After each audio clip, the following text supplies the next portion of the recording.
Hello বন্ধুরা, আজকে হলো রবিবার, আর রবিবারেও আজকে আমায় কাজে যেতে হবে। তাই জাদুকে বের করে নিয়ে কিছু দূর যেতেই দেখি আমাদের বাড়ির সামনে রাস্তার কাজ হচ্ছে। যাই হোক, অনেক কষ্ট করে সেখান থেকে বেরিয়ে কাজের পথে যেতে শুরু করলাম।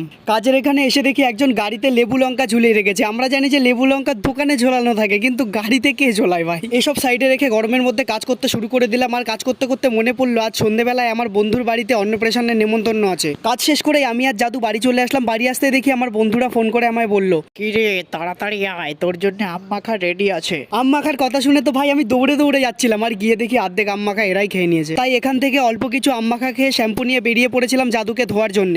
জাদুকে ধোয়া কমপ্লিট করে চলে এসেছিলাম বন্ধুর মেয়ের অন্নপ্রাশনে। এখানে আসতে একটু রাত হয়ে গেছিল, তাই বন্ধুর সাথে দেখা করে খেতে বসে পড়েছিলাম। এখানে আমাদের দিয়েছিল বিরিয়ানি, চিকেন কষা, চাটনি, পাঁপড়, আর এগুলো খেতে কিন্তু দুর্দান্ত ছিল। তো চলো দেখা হচ্ছে আবার পরবর্তী ভিডিওতে। আর এরকম ধরনের মিনি ব্লগ দেখার জন্য তোমরা কিন্তু